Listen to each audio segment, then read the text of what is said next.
안녕하십니까. 우리 계시록 원문 성경을 강독하는 42번째 시간입니다. 지난 시간 4장 1절을 놓고 계시록 전체를 한번 훑어봤습니다. 오늘도 계속 전체를 훑어보면서 우리가 이 계시록을 어떻게 봐야 할 것이며 이것에 대한 일반 사람들의 그 태도 중에 연구 방법 중에 그릇된 것을 우리가 경계하면서 오늘 6.25 날인데 장마에 이제 들어선 때 하나님 말씀이 과연 어떠한가 하는 거 우리 령을 아주 촉촉히 성령님께서 적셔 준다고 빗대서 말할 수 있을까요? 그런 말씀이 성령님께서 기름 부은 증거가 넘치기를 바라겠습니다. 자, 먼저 우리가 4장에 있는 말씀을 한번 이제 읽고 시작을 하겠습니다. 4장 오늘은 2절.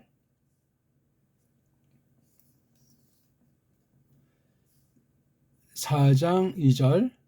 카이 유데우스 에게노멘 엔 푸뉴마티 카이 이두 트로노스 에케이토 엔토 우라노 카이 에피투 트로누 카데메노스.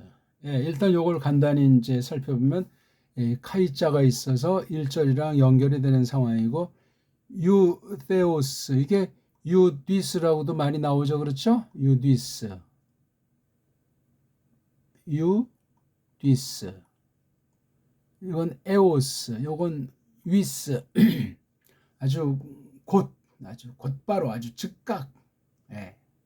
즉시. 유데오스.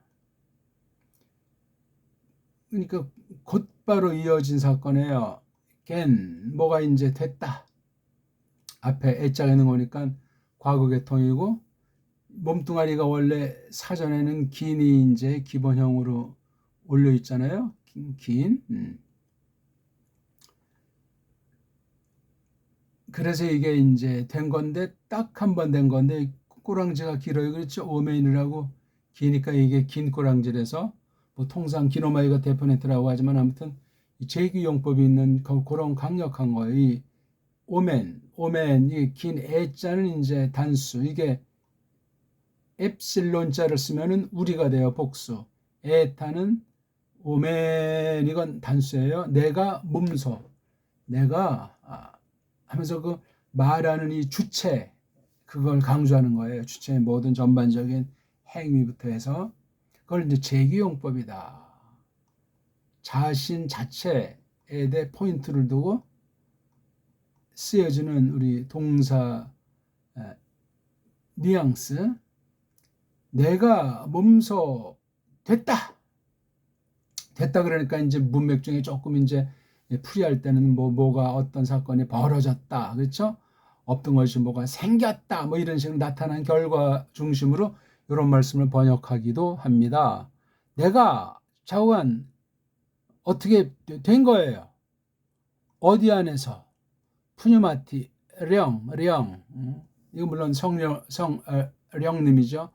영을 이제 우리나라 말은 통상 이제 어리라고도 하고 어떤 경우 또 이제 우리말로 또 슬도 있어요. 등등. 우리 이제 한편은 이제 령, 그렇죠? 령자를 쓰기도 하고, 그렇죠? 또는 이제 혼. 물론 낱말이 다르단 말이에요. 혼은 또 우리 고유어로 넉하고 기역, 시읍 받침이에요. 넉시라고 이렇게 말을 합니다.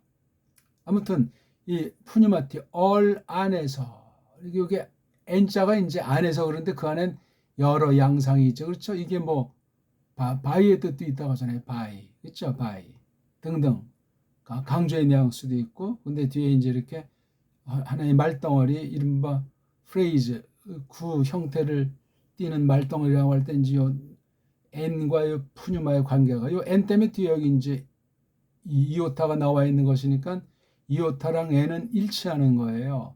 같은 거. 그럼 이게 푸뉴마티 n 그러든가 또는 푸뉴마 n 그랬어야 될 거예요. 푸뉴마가 이제 이게 어근이니까 기본형이니까 푸뉴마 n. 근데 이게 앞으로 오면서 푸뉴마티 왜 꼬랑지 변화까지 명사류에 이게 생기는 바람에 그렇게 된 거예요. 아무튼 지금 그걸 뭐 말하는 것은 아니고 설명하는 거니까 곧바로 내가 어떤 상태로 됐냐면 얼림, 성령님, 성숨님. 어떤 사람은 이제 그 이단자들이 또 조금 장난 노는 숨이 무슨 이게 호흡이다, 숨이다 해가지고 또 깜짝거리기도 해요. 그럼 또 거기 또 속아 넘어가는 개신교 목사, 신학생, 신자들이 생긴다고요. 이단은 자관 어떤 거 물론 중요한 것일 수 있지만 그런 걸 쏙싹거려가지고 전부 우리 기성교회에서 정통교회에서 알지 못하는 줄 알고 그냥 중요하지 않게 지나친 것으로 여기고 살짝 그런 식으로 번역도 하고 원문 가지고 속이는 수법이 있는 거 상식으로 알고 넘어가시오다. 또 여기 카이, 여기 또 카이가 있고 또 카이. 이건 굉장히 어떤 그 정경을 강조하는 거죠. 뒤에 있는 내용이 아주 막 벌어지려는 듯한 아주 생생한 것을 뭐 과거 지사건, 현재건, 뭐 앞날에 근접 미래건 이두는 굉장히 우리의 몸과 마음을 모든 것들을 아주 집중시키는 거예요. 이두라는 것이 구약에 우리 알지만 희내라는 계통 소리 나오는 거 있잖아요. 희내가 뭐 헨으로도 나오고 이게 해가 알레프로도 나오고 많은 말들이 있어요. 이두 드로노스 이거 뭐냐면 왕이 앉는 그 자리 있잖아요. 룡상이라고 합니까?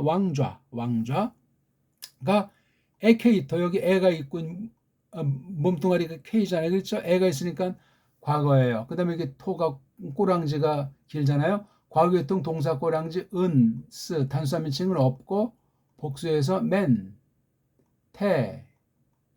그래서 은스 없고 맨텐 연독을 하면 태도 은스 없고 맨텐 이건 짧은 계통 꼬랑지예요. 긴 계통은 요거 소토 메다 스테르토 이렇게 되잖아요. 그렇죠? 그래서 이것도 긴 거예요. 그렇죠?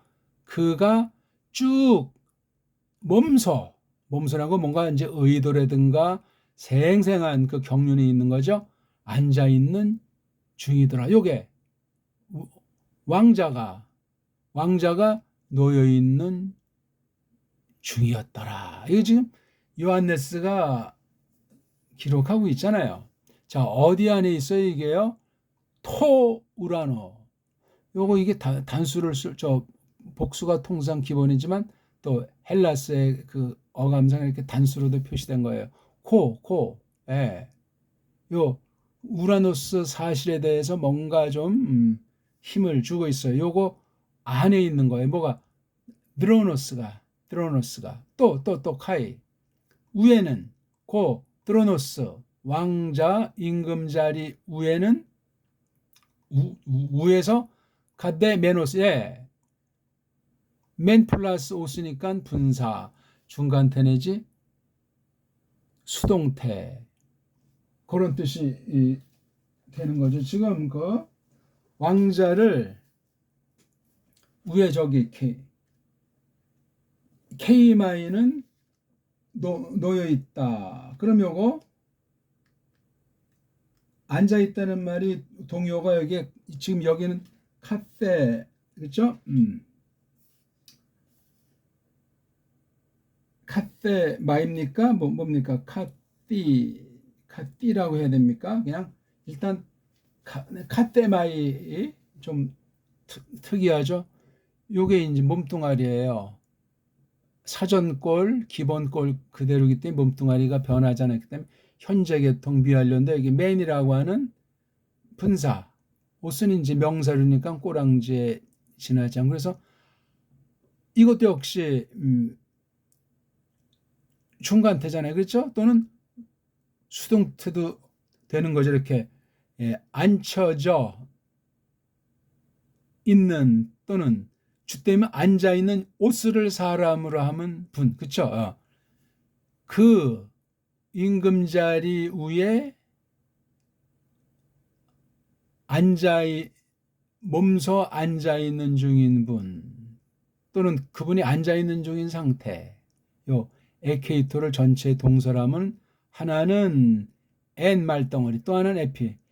그 뜨로노스가 놓여 있는 중이었는데 그 하늘 아니고 또 그 임금자리 위에 앉아 있는 중인 분이 뭐 과로하고 뭐 이제 뭐 놓여 있다고 하면 이렇게 이제 할 수도 있고 그렇습니다. 요게 지금 일단 4장 2절에요.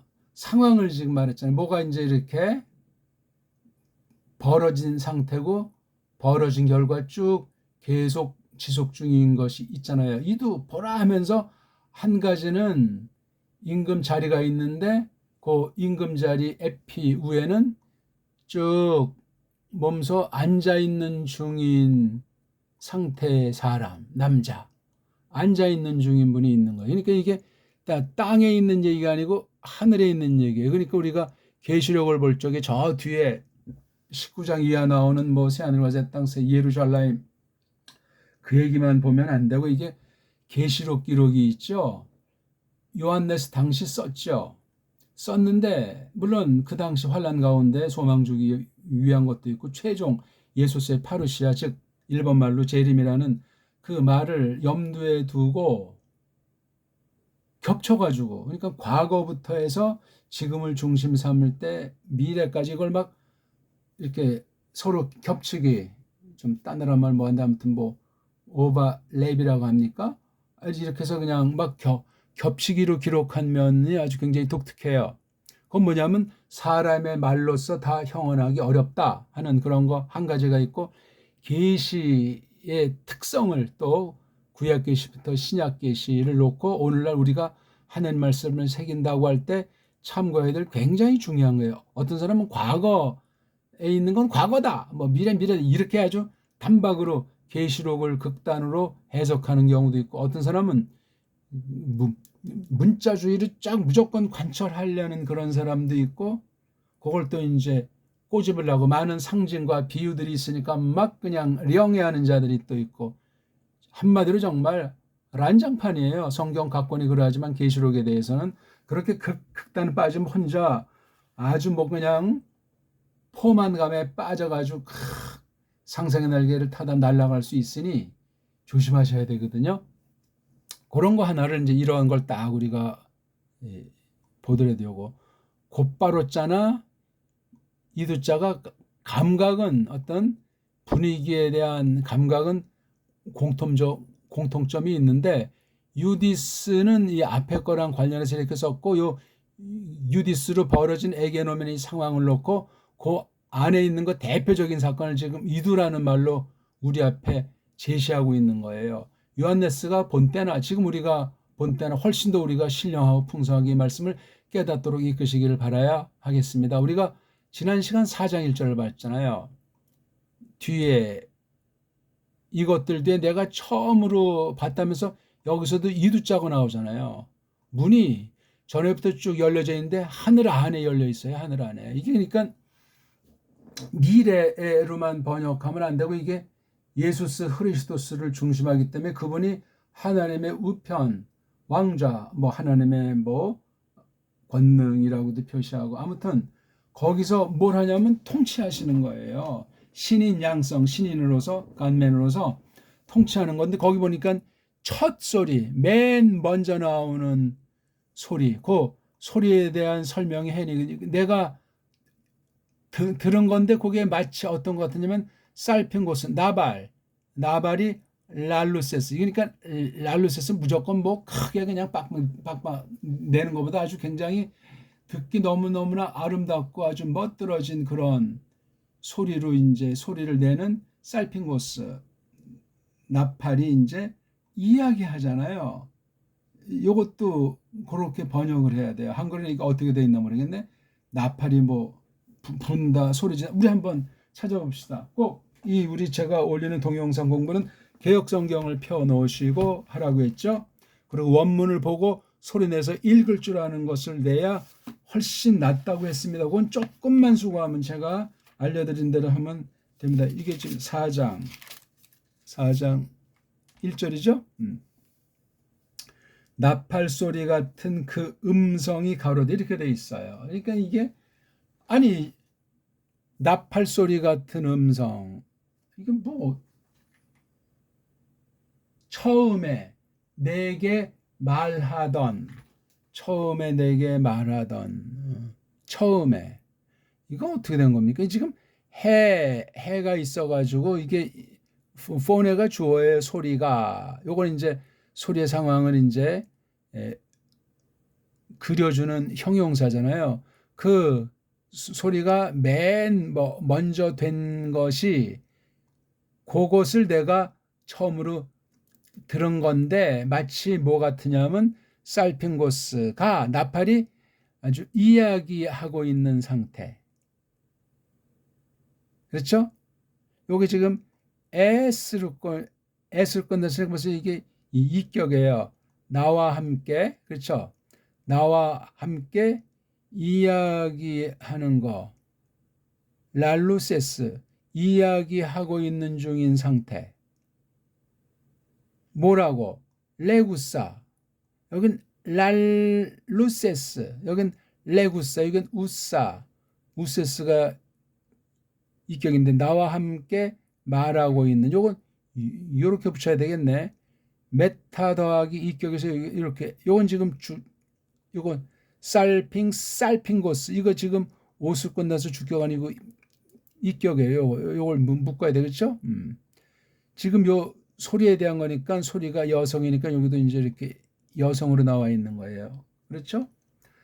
나와 함께 나팔이 이야기하고 있는 중인 것 같단 말이죠. 뭐라고 말하냐? 그러니까 나팔이 이야기하는 상태인데 또 말하고 있다고 그랬잖아요. 이게 두 가지예요. 말하는 건 소리는 말하고 나팔은 얘기하는 거예요. 나랑 이 메테물을 뭐 요 뒤에 이제 이렇게 붙이는 것이 자연스러울 수도 있고 아니면 요거 그렇죠. 요 메타 더하기니까 나와 함께 이야기하고 있는 중인 살핑고스. 아니 나팔이랑 나랑 어떻게 얘기를 합니까? 그러니까 이게 소리도 그렇고 나팔이 얘기하는 것도 전부 다 의인법이에요. 상당히 재밌고 생각을 많이 해야 돼. 자, 이제 그 내용에 직접 레구사 이거 다 현재 분사예요. 랄루세스도 분사, 레구사도 분사. 분사의 뉘앙스는 머물러서 그 전경을 그리고 사색하면서 속뜻을 점점 깊이 넓혀가면서 그것을 그려내는 거예요. 생각하고 깨닫는다면. 아나베 너 위로 가라. 이제 올라오란 얘기겠죠. 위로 와라. 여기에 카이 데익소 내가 나타내 보이리라 너에게 하 그것들을 이 중성 자 그것들이 어떤 거죠? 이게 대의는 이제 비인칭으로 돼 있고 대의 같은 것은 홀로는 이제 완전한 구실을 하지 않기 때문에 동사를 대행하는 이 불정사 인피니티브를 써요. 그래서 대의는 이제 must에 대한 거잖아요. 해야만 하는 것들이다. 그건 해야만 하는 것들이다. 어떻게? 게네스다이 처음으로 되는 것. 되는 것을 이것들 뒤에 이것들 뒤에 처음으로 되어져야 해야만 하는 그것들을 너에게 나타내 보이리라. 여기도 이것들 뒤에 내가 봤다. 이것들 뒤에 돼야만 할 그것들을 내가 너에게 나타내 보이리라. 일로 올라오너라. 이게 지금 나팔이 빰빰빰빰빰 그래서 어떤 그런 우리 보통 흔히 생각하는 나발 소리를 생각해야 될지 모르지만 이렇게 하면서 얘기하잖아요. 이렇게 그 폰에 처음으로 된 그 소리가 레구사 말하고 있는 거예요. 생생하게. 이것을 정확하게 누가 요한네스는 계시 가운데 깨닫고 보고 듣고 있는 거예요. 이게 지금 4장 1절이고 지금 본 4장 2절의 그 이어지는 상황을 지금 보고 있는 거 이건 지금 되어진 것을 보니까 이런 상태가 돼 있는 것을, 그러니까 1, 2절을 붙여야 되겠죠. 떼지 말고. 이런 걸 우리가 이제 해석을 해야 되잖아요. 해석이요. 그러니까 1차적으로 여기 있는 것을, 이 거죽의 글자가 지니고 있는 것을 직역으로 가감하지 말고 있는 그대로를 1차로 보면서 이걸 우리말스럽게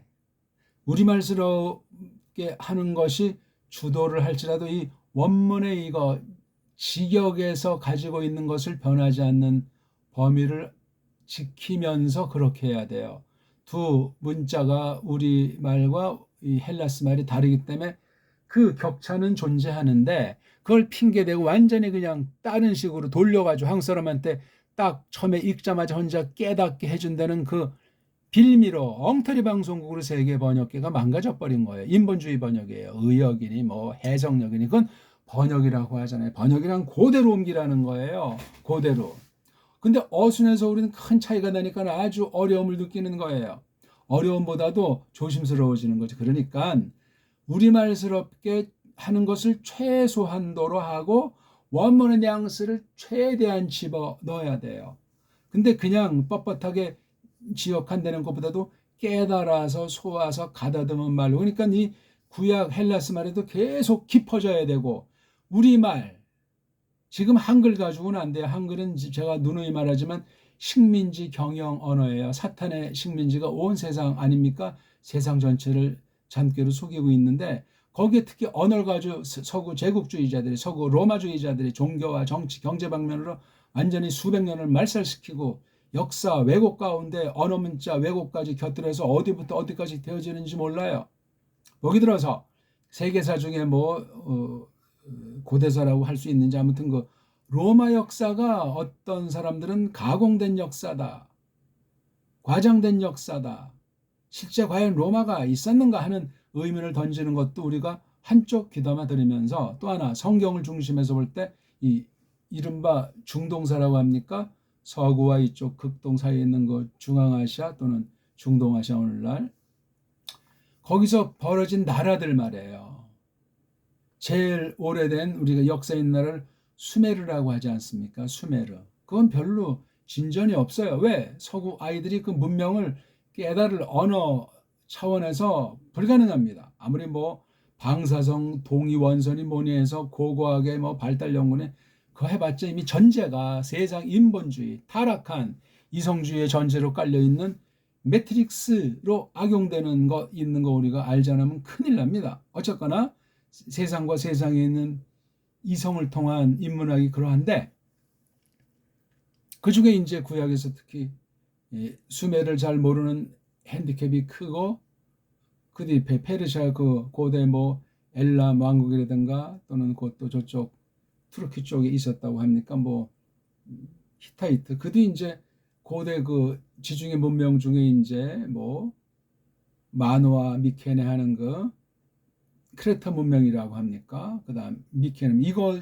그러니까 헬라스의 그 앞선, 또 그 헬라스 바로 거기 있는 게 또 이제 페니키아잖아요. 페니키아는 이 중동, 이 아시아 쪽과 유럽 이쪽 과도기 있는 그런 아주 정확하게 알 수는 없지만 그런 것이 있단 말이에요. 거기에 우리가 뺄 수 없는 게 고대로부터 흘러오는 그 아람이라고 하는 것을 경시하고, 그거 다 가짜 유대주의자들, 거짓 유대교에서 말하는 그 아람은 아주 뭐 자기네들과 원수라고 해가지고 구약에 이미 벌써 나라가 갈라진 뒤에 아람 문제가 발생하지 않습니까? 그게 신약의 수레라는 말로도 나오고 현대까지도 있는 그런 건데, 이런 그 고대 중세 현대라고 하는 역사 구분과 감각에 빠져 있는 그 서구 역사관, 또한 쪽발이 역사관, 또 한국의 잘못된 수구 역사, 이런 것들을 알되 타파하면서 계시는 우리가 과연 이거 어떻게 봐야 할 것인가. 여기도 나오지만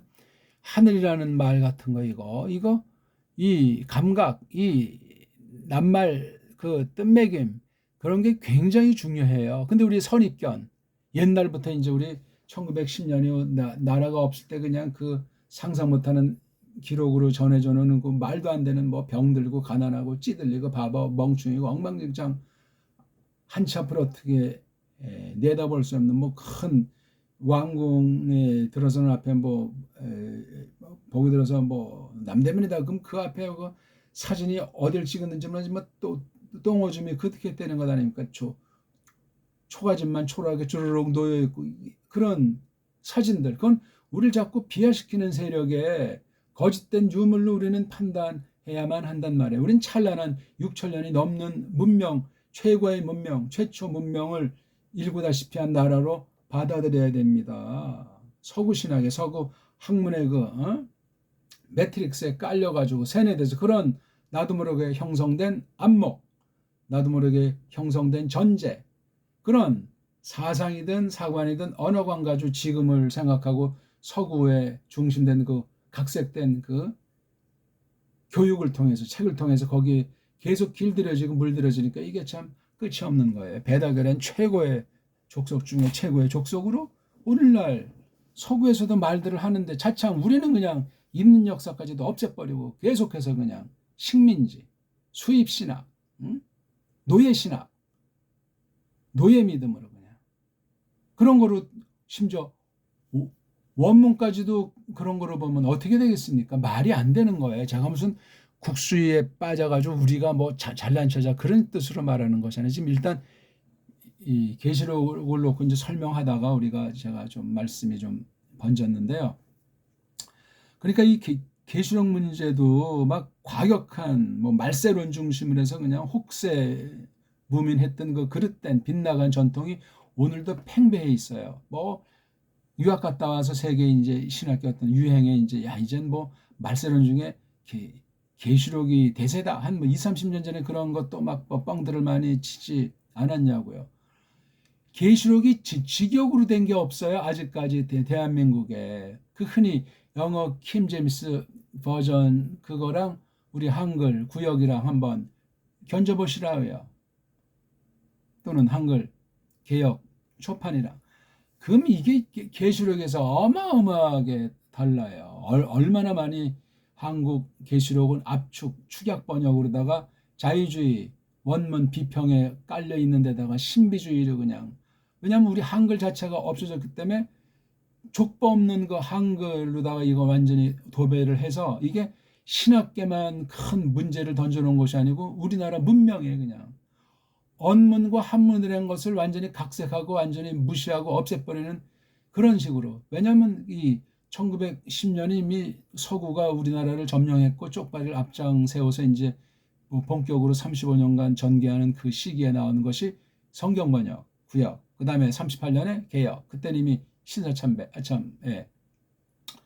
그런 방식으로 돼 있는 그 역사의 상태를 진실하게 직시해서 정확하게 봐야 돼. 이것이 성경 번역의 바른 믿음에 어떻게 해석하는데 나쁜 영향을 주었는가? 지금 제가 우리 쪽 오늘 42강째인데 간단하게 지금 강독해오는 걸 읽기를 좀 읽는 자음모음에서 읽을 줄 아는 걸 연모하고 한글 개역 성경을 펴놓고 제가 한 것을 한번 견져보시라고요. 제가 뭐 잘났다는 것이 아니라 다 안다는 것이 아니라 견져보시라고요. 한글 성경이 얼마나 초보 가감 범죄에 그 적용을 하더라도 얼마나 왜곡된 그릇된 사상에 빠질 수 있고 가짜들 이단 사이비들의 신비주의자들 헛소리에 그냥 계시록에 정말 빠지게 해가지고 뭐 휴거주의자도 생기고 뭐 베리벨 종말론에 아주 베리벨 종류의 이단들이 오늘날까지 설쳐가지고 많은 사람들이 망하고 있지 않습니까? 그건 일반 기성교회도 별로 차이가 없어요. 적어도 계시록을 알기 위해서는 이게 요한네스 글이기 때문에 요한복음, 요한일서, 요한이서, 요한삼서를 잘 알아야 돼 일단요. 그러니까 요한복음을 잘 알려니까 마태, 마가, 루카스복음을 잘 알아야 되며 요한네스 앞에서 이제 14권 또는 13권 썼다고 하는 그 파울의 그 서신 형태의 그 말씀을 깊이 알아야 돼요. 잘. 그다음 이거 전체의 흐름을 잡고 있는 그 사도행전의 맥락 가운데 이거 계시록은 사도행전의 범주 뒤에 쓴 것으로 왜냐하면 뒷부분이 갑자기 중단됐기 때문에 그래. 중단인지 그렇게 마감을 했는지 중단된 성격 중에는 그 뒤에 아멘자가 없는 데서 확실히 알 수 있어요. 사도행전 뒤에 아멘 있습니까? 우리 한번 한글 성경 건성으로 지나가지 말고 한번 확인해 보세요. 왜 사도행전 뒤엔 아멘자가 없냐? 거기니까는 갑자기 이상하게 뭔가 그냥 뒤에 더 있어야 될 법한 장도 적어도 몇 장 정도는 더 있어야 될 것 같은 내용이 없어요. 몇 장이라면 적어도 5장에서 10장 잡아야 되지 않을까 하는 생각도 들 정도로, 그러니까 말년에 파울 내용을 알 수가 없어요. 그러니까 뭐 별별 전설 따라 삼천리가 또 와서 많은 사람들이 혹세무민을 당하고 있는 실정 아니겠습니까? 그런 면에서 우리가 이거 계시록을 볼 적에 다시 한번 우리가 간단하게 전체 개요 흐름을 아포칼립시스 이걸 말해주는 거예요. 아포는 이제 드러냈다는 거잖아요. 그렇죠? 아포는 어디 집 안에 있다가 밖으로 나온 거. 어떤 사람이 이제 공부를 하는데 처음으로 공개하는 내용. 또 항아리에 이제 된장을 했는데 잘 이제 숙성될 때 처음으로 이거 뚜껑을 열어서 상태를 보는 거. 또 먹어 보는 거 이거. 처음으로 뚜껑을 열어서 속에 있는 거를. 누가 또 이제 주먹에 뭘 딱 갖고 있다. 이거 한번 알아맞혀봐라. 내가 이게 공기알을 딱 잡고 있는데 내가 공기알 몇 개니?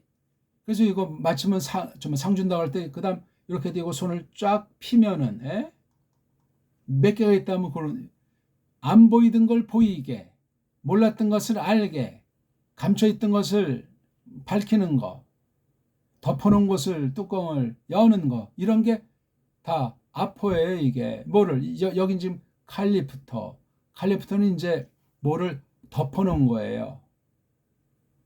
감춰놓은 거. 아직 때가 아니니까 자꾸 이렇게 이걸 갖다가 아포한 거예요. 뚜껑을 뺏긴 거예요. 포장을 뜯은 거예요. 이게 아포칼립스. 이걸 갖다 짱깬지 쪽발이겠던 한자로 이걸 계시라고 했으니 이게 문제예요. 이거 바꿔야 돼. 그냥 내 보임, 꺼내 보임, 열어 보임, 드러냄, 빨가 베김. 사람 옷 입은 거 다 베끼면 실오라기 하나 없이 베끼어 놓은 걸 알몸이라고 하잖아요. 빨가벗은 몸, 깐난쟁이들 몸 시킬 때고 빨간 핏덩이 말이에요. 그거 다 알몸이 바로 이거 뭐 하나 없는 거 다 적나라하게 누구나 볼 수 있듯이 알 수 있듯이 그걸 아포칼립시스라고 해요. 누구에 대해서 아포칼립시스냐? 예수스 크리스토스에 대한 거. 이게 바로 계시록 전체. 이거 벗어나면 그거는 잘못된 거예요. 맞죠? 억지로 무조건 또 뭐 예수를 갖다 붙이고 뭐 크리스토스를 편들고 이것도 엉터리 해석이 돼요. 극단이 되죠. 극단. 중요한 얘기입니다. 예수스. 그래서 이게 이격을 썼어요. 예수스에 관련한 크리스토스에 관련한 이걸 두 개를 뭐 한 덩어리를 묶든 요걸 이렇게 둘을 구분해서 하나로 치건 각각 또 강조하면서 하나로 강조하든 요거 예수스 크리스토스가 연속으로 되고 조금 적게는 크리스토스를 앞에 두고 예수를 둔 거. 그것도 그냥 그렇게 기분악상으로 뭐 이래도 좋고 저래도 좋고 성경 쓰인 것으로 알면 그 사람은 성경의 맛을 모르는 사람이야.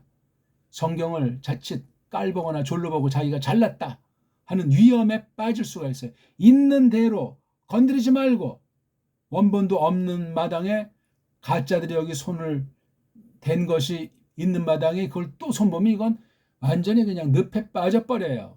의심의 나락으로, 인본주의 나락으로, 어둠의 권세한테, 사탄에게 역용당할 수 있는 성경관, 원문관이 올시다. 정신 차리셔야 돼요, 우리. 아무튼 이 아포칼립시스, 드러내 보임, 펴보임, 알려버림.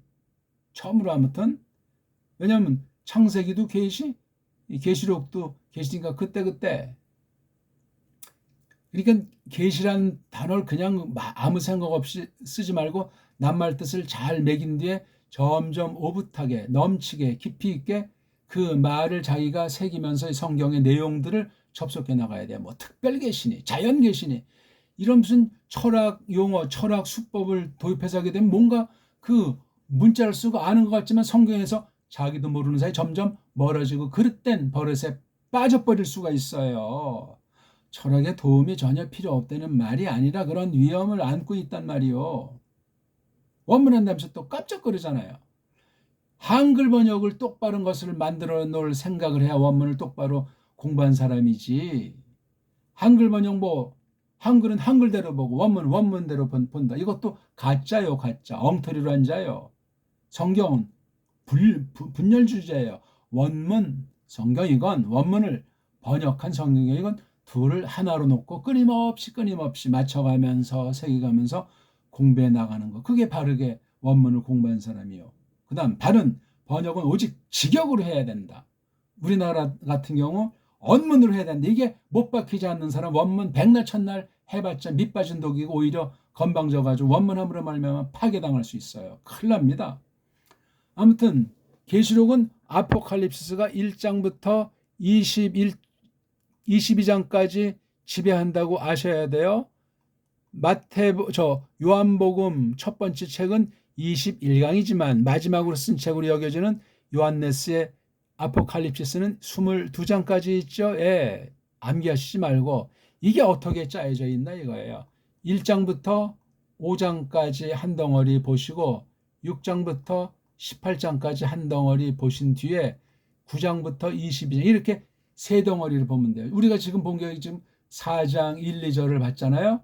4장 1, 2절의 범주가 1장 5장에 있는 범주라고 하는 면을 확대하고 여기 또 하늘에 왕자가 있다고 하는 벌써 여기 새 예루살렘에 대한 암시고 예언 계시같이 미리 보여주고 있는 것이고 또 이게 현재 요한네스 당시도 현재고 지금 오늘 우리가 그 계시록 4장 1, 2절을 본 것도 현재예요. 그게. 근데 이 현재는 최종 그 예언의 성취로서 19장 22절에 있는 하늘에서 내려오는 새 예루살렘을 연상해 주는 거란 말이에요. 자, 이 안에 있는 6장 18장엔 파란만장이에요. 파란만장이에요. 자, 처음에 책에다가 이렇게 어떤 통에 넣었는지 봉지에 넣었든지 딱 하고 어떤 왕의 직인을 찍었는지 뭐 풀로 붙였는지 다 인봉한 거 있잖아요. 인봉한 책을 열기 시작하는 거예요. 어린 양이. 예? 7개. 마지막 이제 7개 끝났더니 생각되는 게 이제 나팔 7천사들이 7개예요. 그래서 첫 번째 인이 바로 이게 5장 1절에 이제 언급이 되면서 6장. 그렇죠? 원래 내용은 6장 하나지만 5장과 이 겹친다는 거. 이 계시록의 특징은 앞에랑 넘어가면서 이렇게 겹쳐요. 예? 요렇게 돼 있어요. 요런 겹치기. 겹치는 부분의 요 양상. 그리고 여기 이제 나팔도 7개인데 처음에 4나팔까지랑 뒤에 5개부터 7까지 요 나팔이 중요해요. 이게 첫 번째 화, 6번째 보니까 2번째 우아이, 7번째 보니까 3번째 버령 맞는 일들이 나오는 요거 아주 굉장히 흥미있어요. 그러면서 여기 5, 6장 마친 뒤에 그 7장이라는 것이 한 호흡으로 나와서 14만 4천 나오고 그 다음에 8장부터 11장 또는 뭐 12장까지도 이제 나가지만 8장부터 11장에서 바로 7 나팔 소리가 쭉 전개된단 말이에요. 이것도 굉장히 중요해요. 첫 번째, 두 번째, 세 번째 화가 진행돼서 된 뒤에 12장부터 14장이 아주 소문난 베리벨 내용들이 많이 나오잖아요. 666부터 뭐 14만 4천에 이르기까지 뭐 큰 음녀가 나오고 무슨 뭐 7두 식각이 나오고 뭐 한때 두때 반때가 나오고 뭐 마운드 단위 요 12장 13장 14장에서 많은 이단 사이비가 극단의 거짓 해석이 난무합니다. 이건 뭐냐면 1장 1절에 아포칼립스를 잘 모르는 거예요. 그 다음 아포칼립스 뒤에 1장 뒤에는 책에 대한 책도 이제 세 가지 동사로 써 있다고 그랬어요. 책에 대한 거예요. 비블로스 많이 아닌 비블 뭐죠? 비블리아노스입니까? 참 비블리온. 그 다음 비블리오스 아들이 오니까 비블리 아니 그 어떤 거 작은 책 얘기가 나오잖아요. 거기 몇 장이에요? 12장입니까? 그냥 책, 그 다음에 그 다음에 또 소책, 그 다음 또 아주 자그마한 책, 세 가지로 나와요, 책이. 예? 다 이거 아포칼립스로. 그러니까 벌써 1장 이 계시라는 것이 뭐로 나타나냐 할 때 책이라는 형태로 계시록 전체를 수놓고 있어요. 거기 우리가 또 중시하는 것이 이 찬송이라는 것이 계시록을 읽을 때 빠뜨릴 수 없어요. 찬송. 그리고 벌써 이제 우리가 앞으로 보겠지만 4장에 네 생물이 나오잖아요. 사자니, 그렇죠?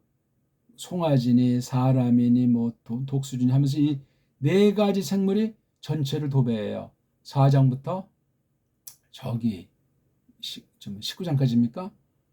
네 생물이라는 것과 이 찬송이라는 것. 그 다음 거기 또 꿰뚫는 것이 사탄과 사탄에게 속한 그 악한 영들이 용이니 큰 영이니 다른 짐승이니 두 짐승이니 이걸 또 세상으로 뱉어서 왕들을 얘기하죠. 왕들 말이에요.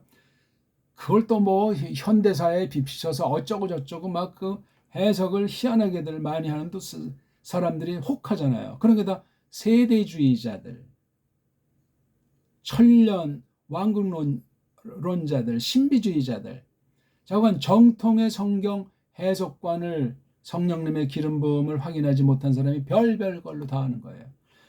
예언한다, 무슨 입신한다, 천국 갔다 왔다, 방언한다, 이건 이 아포칼립스를 아주 엉터리로 부분에 치우쳐서 그거조차 계시로서 가늠하지 못하고 자기들은 풍월대로 자기 버릇대로 마구 봐서 그래요. 계시록은 원문, 서구 애들이 해놓은 원문 그대로 문법이라든가 원문 사전으로 계시록은 너무나 파격이고 자유분방하고 하나님이 놀라운 계시를 그러니까 제가 늘 말하잖아요. 헬라스 말로 썼어도 이건 세상 헬라어 글자가 아니다. 하나님 문자고 하나님이 쓰시는 계시 문자로서 이것이기 때문에 영어 쓰는 아이들이 이거 안다고 해도 밝힌 방면이 있다고 해도 곡해시켰거나 닫아버린 부분이 생길 수 있다.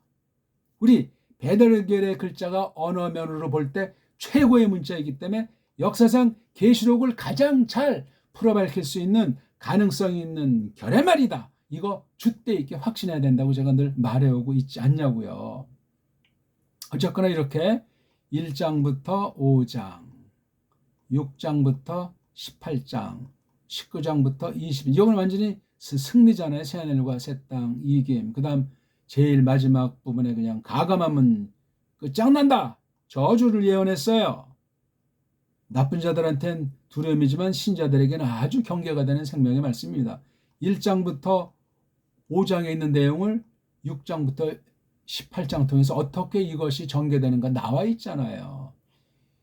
1장 1절부터 3절까지 빼내고 이제 4절부터 1장 20절까지 있습니까?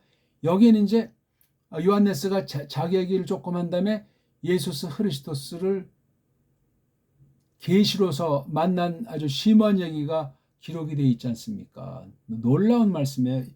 여기에 바로 이어지면서 2장 3장은 붙어 돌아가야 돼. 그래서 1장 4절부터 2장 3장은 7교회에 대한 이야기인데 그 뒤에 약간 이제 4장이라고 하는 아주 그 놀라운 상황. 아까 말한 대로 지금 우리가 오늘 4장 1, 2절을 봤지만 찬송과 또 막 이런 그 내용이 나오면서 5장이랑 겹쳐 들어가요. 4장, 5장이. 그러니까 3장까지를 딱 땅에 있는 교회에게 해 놓으면서 이제 하늘로 향하는 거예요. 하늘에서 마시아께서 신인 양성을 지닌 그 능력으로 신격으로 어떻게 땅에 있는 교회를 통치하시는지를 보여주는 거예요. 근데 이게 그 당시 교회를 상정했지만 창세기부터 쭉 계시록 앞에까지 전체가 이 배경사를 이루고 있어요. 시간의 격차가 얼마가 됐든, 예? 여러 가지 다름이 얼마가 됐든 문제 삼지 않고 이 전체가 계시록에 담겨 있고, 특히 여기 4장과 5장의 과도기를 통해서 이제 이 자연스럽게 6장 첫 번째 책의 인봉을 떼서 벌어지는 놀라운 거, 하나님께서 마지막 정말 심판하시는 계시. 그 다음 8장 이제 1절로 마지막 이제 인을 떼는데 8장 2절에 이제 7 나팔이 출발되는 게 나오잖아요. 이게요. 적어도 11장 말미까지. 그리고 12장은 어떤 면에 이제 또 중간에 이제 과도기인데, 그리고 12장부터 14장까지 한 다음에 15장 들어서서 이제 마지막 세 번째 큰 접시, 큰 대접을 그냥 쏟는 거잖아요. 예?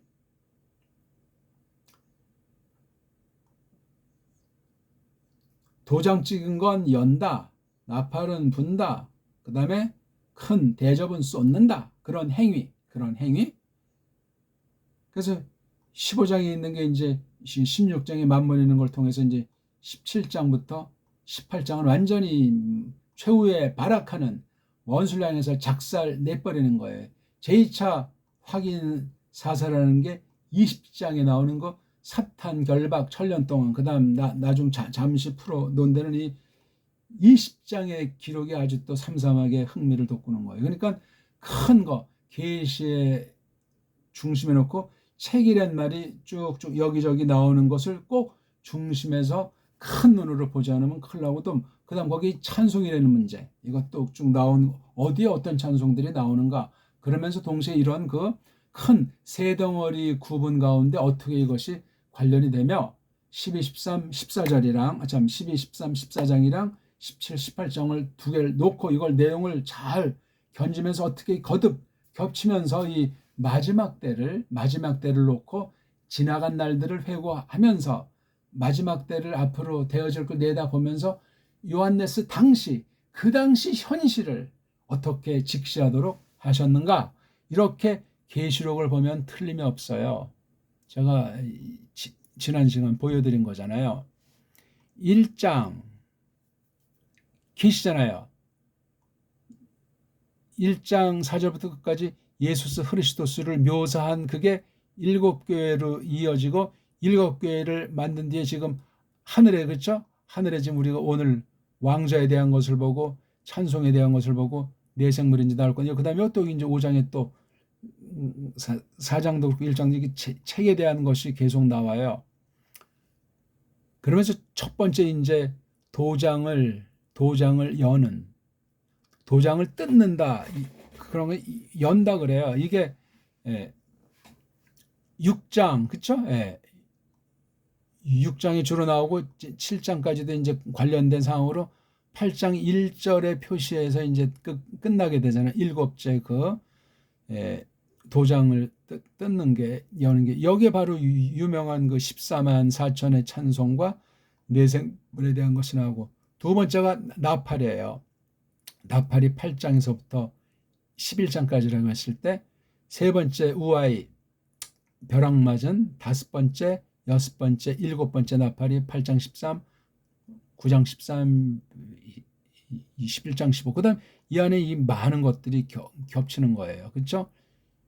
10장에 보니까 책, 11장에 두 증인, 12장에 다니엘서 12장에 나오듯이 그 한때, 두때, 반때로 번역되니까 아주 번역이 잘못됐어요. 그 다음 12장에 유명한 이제 여자, 뭐 음녀죠. 아무튼 사탄이 여기 나오잖아요. 사탄. 사탄, 뱀 뭐 이렇게 하면서 13장에 뭐 새 짐승 또 다른 짐승 뭐 7두시가 666이 나오죠. 666. 48. 그러면 저기도 12장부터 책이란 말이 나와요. 책이. 다 나와요. 책이.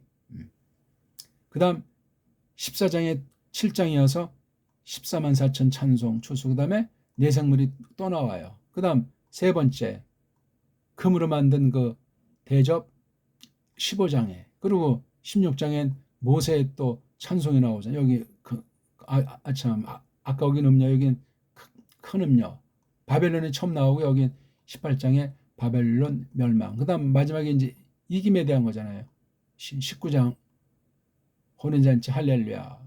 그 다음 사탄 결박. 또 여기도 내생물이 막바지 나오고 21장 22절은 신천신지로 시작해서 책을 놓고 금방 오시겠다는 말로 적혀 있어요. 예?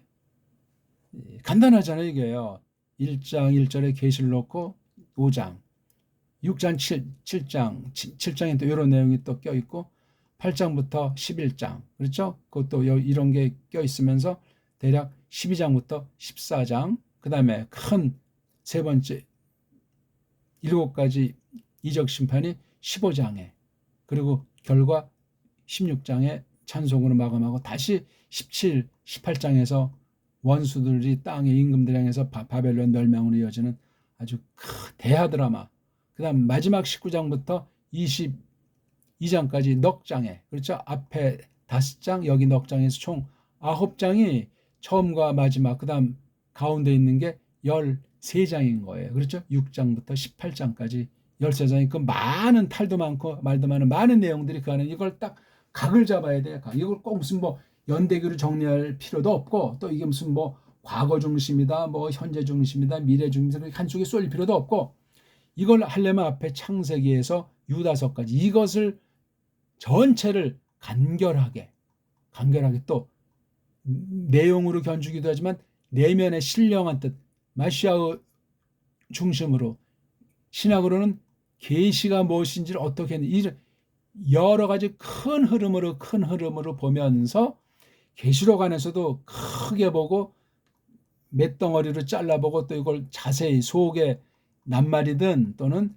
가르치는 교훈이든 이런 걸 통해서 이렇게 겹치기로 보는 이런 식으로 하게 되면 틀리면 여기 조건이 뭐냐면 원문을 알아야 되고 우리말로 언문으로 똑바로 언해해서 번역한 그 직역성경이 있어야 된다는 사실이며 계시문자, 구약 계시문자, 신약 계시문자가 뭔지를 알아야 되는데 지난날 딴 나라 그 더 계시를 기록한 문자보다 게임이 안 되게 타락한 서구 아이들이 어떤 장난질들을 했고 어떤 공헌이 있나 이걸 예리하게 보면서 이제 배달 말글로서 배달 문사철로서 종지부를 찍어야 되는 게 우리 배달교회에게 주신 역사 사명이에요. 우리 자신을 위해서도 그렇고 다른 나라 교회를 위해서도 우리가 먼저 깨달은 장점을 은사를 통해서 발휘해야만 하는데 한글을 완전히 서구 식민지 정책에 빨려가지고 완전히 거기 시궁창으로 빠져버린 뒤에 카톨릭이 먼저 들어와서 200년 이상을 작살내고 개신교가 이어서 더 작살내는 것이 현대 이런 교회 아닌 교회 같은 한국 상황을 만들었고 세계가 완전히 배교 시대에 더 거기 가장 최고로 최악의 상태를 맞이한 것이 이 땅에 있는 교회가 아닌가 하는 생각을 제가 지을 길이 없다고 말씀드린 거예요. 그리고 저는 이제 이건 여담인지 모르지만 개인이 이제 제가 뭔가 어떤 좀 교만하다든가 또는 세상에 돌아가는 것에 대해서 좀 그렇다든가 아니면 좀 어떤 뭐 흔히 이제 좋은 표현을 하지만 뭐 시험 들었다 뭐 좀 이제 뭐 좀 여러 가지를 생각하는 그런 고난에 이런 것이 일단 했을 때 저는 계시록을 단숨에 읽어요. 1장부터 22장을 그냥 쭉 읽고 그러면서 또 다시 한번 큼지막하게 자세하게 정리를 해보고 내용 있는 걸 그냥 간단히 쭉 이렇게 읽는 거예요. 그러니까 통독과 정독과 구분하는 것들을 적어도 한 달에 한 번은 옛날엔 뭐 어떤 우리 부흥사들은 뭐 천독했다 만독했다는 썰도 있는데 그게 중요한 것이 아니고 정확하게 원문을 보더라도 정확하게 바른 눈을 형성해서 보시고 직역 번역을 전제로 했을 때 언문으로 번역한 우리말 성경, 제가 번역한 것밖에 없지만 그거를 딱 놓고 보면서 지난날 서구에 직역으로 된 얼마 안 남은 그 각 나라 말, 보기 들어서 독불형의 직역으로 번역한 것을 원문 펴놓고 제가 직역한, 또 뒷날 누가 하던 우리 고유 언문과 한문이 깔린 그런 것으로 잘 번역한 것을 놓고 연구하고 깨달을 때 성령님께서 진리 가운데로 이끌게 하실 겁니다. 그렇게 저는 이제 계시록을 단숨에 봤을 때 아주 참 놀랍습니다. 부분에 치우칠 필요도 없고 큰 덩어리를 보고 구약 전체에 대한 눈이 새로워지고 신약 성경이 새로워지며 현대교회, 현대의 믿음, 지금이 어떤 때인가를 또 넓게 깊이 직시하지 호들갑 떠는 살랑살랑하는 사람들의 호기심을 부추기는 아주 사탄의 괴계에 빠진 그런 엉터리 해석으로부터 하나님께서 멀리 떼어 놓으시고 똑바로 깨닫도록 하신다는 말씀을 끝으로 드립니다. 고맙습니다.